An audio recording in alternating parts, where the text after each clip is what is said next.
My name is Rhianon Gutierrez, and I'm a filmmaker. I was born and raised in Southern California, and I've been making films since I was in high school. You know what? I grew up wanting to be an actress. From the age of 2, which is when I lost my hearing, all the way until I was maybe 13 or 14, I wanted to act because so much of my life and my childhood, I would just watch actors on screen because for me, it wasn't so much about the words as it was about the expressions. And I was so hypersensitive to all the visual stuff around me that I wanted to be an actor. And that's how I was attuned to my emotions and everything. And I was a great lip reader. So I would look at the mirror and I would be talking to myself, teaching myself how to read lips. Anyway, I started to write maybe when I was about 8 or so. I've always been very creative. But when I was maybe 12 or 13, that's when I really seriously wrote stories. I created characters that I wanted to play myself. And my teachers and some of my friends were saying, "Oh, you're a really good writer. You should go into writing." And I was like, no, I want to be an actress.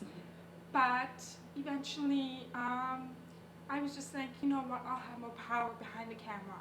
Instead of waiting for roles to come to me, I'll create them. Not just for me, but for other people. So that's how I can really get the message out there.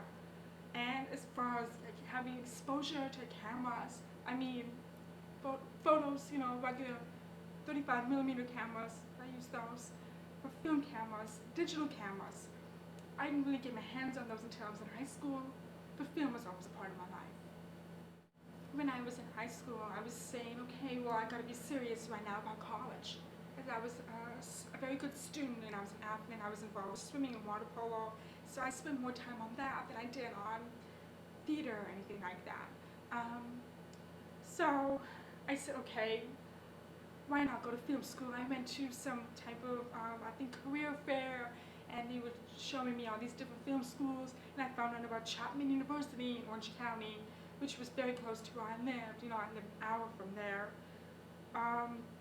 So I said, okay, I'll go to school there, or write, or direct. But you know what, when everyone goes to film school, they want to be a writer or a director. They want to be that, unique and dynamic combination. But the reality is not everyone's going to be a writer-director. And so I went there, and I went in as a film studies major because I was a huge film nerd. I knew all this trivia about movies, and I love to write, of course. So the first year, I would say, I wrote, and then I, naturally being so visual, got into production design. So I did a lot of that. I did stuff with wardrobe, with makeup. And then I would say junior year is when I got into documentary. So I would say by nature, I'm overall a filmmaker. I like to define myself as a filmmaker, not as an actor, as a writer, as a director. But I do have skills in writing, I do have skills in production design, and I do have skills in directing documentaries. I absolutely love documentaries. I have a special connection to documentary film because I like to call myself a filmmaker with a conscience. And so I make films that I know will have not only an impact on my cast and crew, the people that I interview, but also in the outside world as well. I always try to make films that will reach the masses because I feel like, that's what film has the potential to do, to reach the masses, and that's what I wanted to be able to do. Right now I'm working on a film, it's called Transients. My sideboard is Transients. Some people disagree with that. But Transients is a story about 2 artists. One of them is a woman who's an environmental artist. The other one is a musician. What's unique about these 2 artists is that the woman has become disabled as a result of a car accident. The man is deaf. I have a very diverse crew of people. I have 3 producers. One of them is Catherine McKinnon, who was referred to me by my DP, Kimby Catherine, and 2 of my other producers are Mike Cox and Eric Soap, and I went to school with them at Chapman University, so they're my age. they're great guys, and they're very much about, the earth, about nature, about connecting with people. So I'm glad to have them on my team. And Catherine is wonderful. I recently met Catherine, but I think she's very professional and very easy to relate to. And Kimby, I met Kimby through my line producer, Eli Steele. And Eli Steele is another fellow filmmaker. So all of us, I think we all, the two guys, Mike and Eric, are hearing, but Kimby, Catherine, Eli, myself, we all have different experiences with deafness. And I think that's what makes us special. You've got all these different things. It's not like, well, we're part of this one thing. We all come from different backgrounds. That's cool. My editor is Alex Lotz, who is very close to me, and he's very talented. He actually captions all my films, so I love that. And I have other people involved with the film and the crew in various capacities, including Jules, Dameron, and she's going to be the ASL master, because she's always been very, very inspired to work with sign language. So I feel like, she teaches me a lot, but she teaches other people a lot too, so I'm glad to have her on my crew. And I have great cast. One of my cast members is Teal Scherer, and Teal is not only an actress on the stage and for movies, but she's also an activist for people with disabilities like myself. So I love that.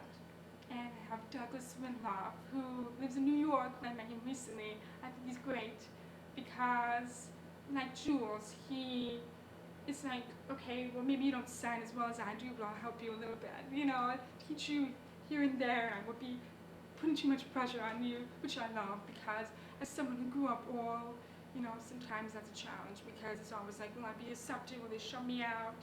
And so I feel like what's nice about my entire crew is that we all are accepting. We all want to help each other out. It's like, okay, you don't understand me. Okay, how can I say it so that you can understand me? Whether it's through sign, through slower, speech, through better enunciation, or through speaking loudly, whatever. So I'm really excited. This story is very personal to me because of my own experiences as a person with a hearing loss, but also the experiences of all my friends with hearing loss and with other disabilities. Disability has always been a big part of my life in one way or another. As somebody with a hearing loss, as someone who's the sister of a brother with a disability, as the child of a special education teacher, it's always been a part of my life, and it feels very natural to me because I firmly believe in inclusion. And with inclusion, I believe that all of us, regardless of the different abilities that we have, can achieve great things. And art is always one of those ways that those great things can be achieved. So the reason why I created these two specific characters is so that we can take things that we knew previously about what exactly ability is and challenge that. I'm thinking that with Transients, I would like to show it in festivals, and I would also like to show it at smaller venues. I would like it to be a piece that encourages dialogue, nothing that beats people on the heads or whatever, but because it is a film about artists, I would like for it to screen at venues that might be, a little bit artsy, whatever. I love the idea of multimedia and multidisciplinary art.